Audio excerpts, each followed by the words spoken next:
Ano ba ang pinaka-simple at essential na photography gears na dapat dala mo kapag nagta-travel adventure trips?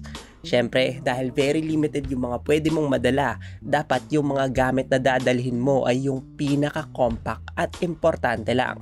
Sa camera, siguro ang pinaka-compact ay yung mga mirrorless camera, katulad nitong Fujifilm X-M5 with the best lens siguro na pang travel or yung perfect lens na wide.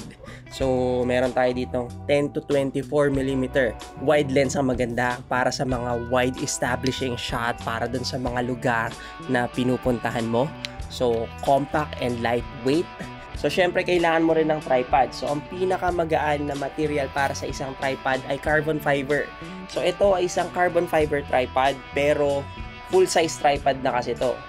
So may mas maliit kasi sa kanya na katulad ng tripod na to. This is just an aluminum tripod pero dahil maliit lang siya and hindi rin siya ganun kamahalan, this is from K&F Concept. So ito yung dadali nating tripod sa travel natin kasi maliit at magaan. Mas maliit kaysa dito. Pero syempre mas sturdy ang mga carbon fiber compare dito. At saka mas mas malaki yung tripod, mas siya, sturdy talaga kumpara sa mga maliliit na tripod. Pero dahil nga limited yung space, gagamit lang tayo ng maliit na tripod. Kailangan mo din ng extra battery, tsaka extra memory card para sure lang na makukuha mo yung mga shots mo. Kung magvo-vlog ka pa, kailangan mo din ng mic. So ang pinaka-compact nating mic na nandito is itong Holy Landmark M2. So very compact mic na to kasi tingnan nyo yung microphone niya, sobrang liit lang. Tapos ito yung para sa camera. So ito yung pinaka-compact na camera gear equipment na pwede yung madala. By the way, bago ko makalimutan, this video is not sponsored. I am not connected to any of these brands. Though ilalagay ko na lang yung link ng mga gamit na to sa baba kung gusto nyo silang makita at yung details and prices nila for your reference lang. So yun, nakita mo na naman yung sarili mo. So ito na yung pinaka-compact and essential photography gear siguro, or yung ginagamit ko talaga sa mga travel adventures. Pero alam nyo ba na hindi nyo naman kailangan yung mga ganito kasi sapat na din yung cellphone. Intro.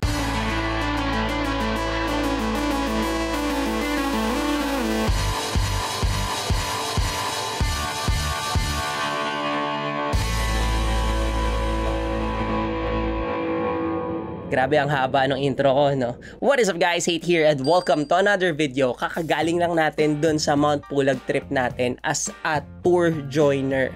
At mag-share lang ako ng konti about dun sa mga ginamit or mga gamit na dinala natin. Dala natin tong mga gamit na to with the drones and the action camera para sa full documentation at para ma-achieve yung highest quality output na kaya nating gawin. Pero alam nyo ba na mas na-amaze ako dito sa smartphone? May mga pagkakataon kasi na hindi mo mailalabas yung mga camera mo or yung gears mo para mag-set up kasi sayang sa oras at saka mahirap yung setup di ba? Kasi usually pag mga travel trips or tour joiner ka lang, mabilisan lang talaga yung lahat. Kaya na-amaze ako sa output ng camera ng phone na to. Imagine, during the trail, kaya niyang mag-picture at makapag-document ng ganito lang naman. Yung mga shot na liwanag lang ng buwan, yung light source mo. Tapos imagine, lahat ng shot ko dito ay handheld lang. Nakaka-amaze talaga yung mga smartphone ngayon o yung mga latest flagship phone ngayon. I am not promoting this particular brand Gusto ko lang linawin na yung technology ang pinopromote ko at ang photography. Naniniwala kasi ako na halos pantay-pantay na lahat talaga ng mga flagship phone ngayon pagdating sa camera hardware. Or at least, hindi na sila nalalayo sa isa't isa. Android user ka man or iPhone user ka, as long na alam mo yung basic photography at yung composition, achievable din sa'yo ang kahit anong creative composition gamit ang kahit anong device na meron ka. Kung kaya niyang makakuha sa low light, obviously, pagdating sa good lighting condition, syempre, parang DSLR na talaga siya. Siguro sasabihin ng iba na iba pa rin ang DSLR or ang mirrorless camera. yes, iba pa din talaga ang kuha ng DSLR or ng mga mirrorless camera. Pero i-compare nyo rin at balansehin yung output ng smartphone. Good quality photos na kayang makuhaan ng device na laging nasa bulsa mo. Yung mga picture na kuha ko dito, lahat yan RAW o yung Apple ProRes na tinatawag. Katumbas siya ng camera RAW. At process photos din lahat pala ng mga ipinapakita ko dito sa video na to using Adobe Lightroom Classic 2025. Kung paano ko pinaprocess yung mga landscape photos na kuha ko, ganun ko din pre-process yung mga output photos na kuha ng smartphone na to. Professional or entry-level camera versus latest flagship phone. Kung ako yung tatanungin, syempre walang pagdududa na ang pipiliin ko ay yung DSLR o yung mirrorless pagdating sa quality ng shots. Pero in terms of convenience, pwede na talaga yung mga latest flagship phone ngayon. Kita nyo naman siguro sa mga output photos, di ba? Lalo kung pang social media mo lang naman gagamitin. More than enough na yung kuha ng flagship phone mo. Isa pa kung nagvo-vlogging ka or kumukuha ka ng video, good video recorder din ang mga smartphone. Ang nagiging limitation lang talaga ng mga smartphone camera ay yung aperture ng lens niya kasi fixed siya. Kaya to compensate, pwede kang maghanap ng filter accessories. Halimbawa, ito. Ito ay isang accessory or adapter para dito sa model ng phone na to. In this case, this is the iPhone 16 Pro. So, magnetize siya. Pag kinabit ko siya dyan, nandyan na siya. So, pwede ko siyang makabitan ngayon ng filter. So, this is a 67mm filter. So, this is an ND filter. So, neutral density variable filter to. So, ibig sabihin, variable yung tint niya. Kasi nga, isa sa limitation ng mga smartphone ay wala siyang aperture. So, to compensate, maglalagay tayo ng parang external aperture sa kanya. Nakikita niyo ba? Dumidilim. Tapos lumiliwanag. Medyo maliwanag. Pag pinihit ko, dumidilim, di ba? So, para siyang merong external aperture na.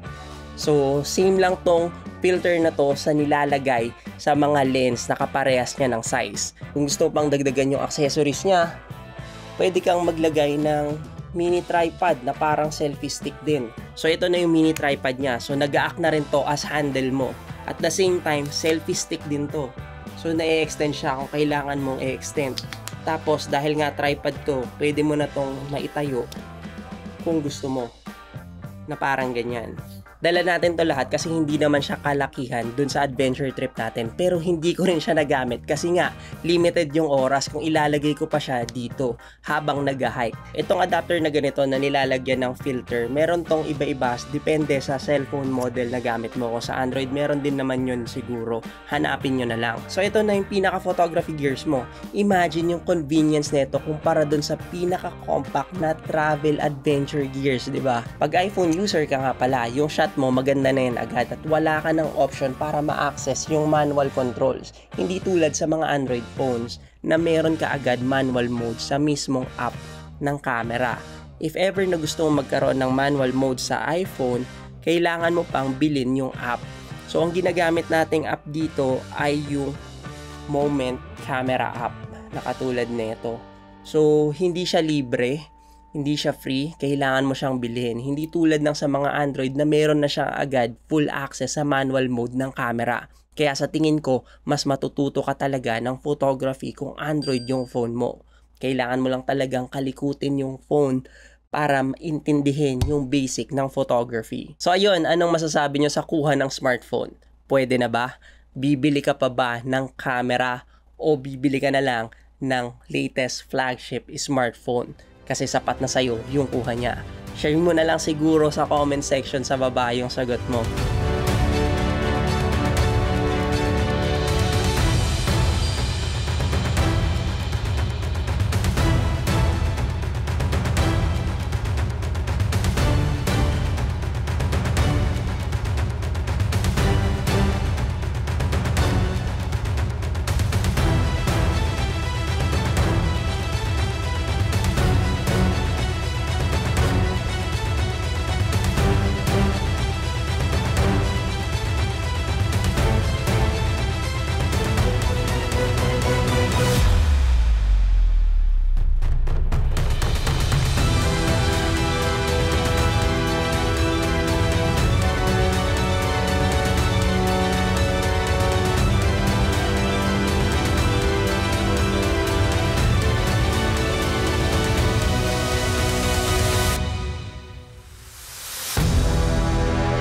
So I guess that's it for me, guys. Thank you for watching Hate Photography TV, and I hope you got something from this video, or at least I got you entertained. Please don't forget to like and subscribe.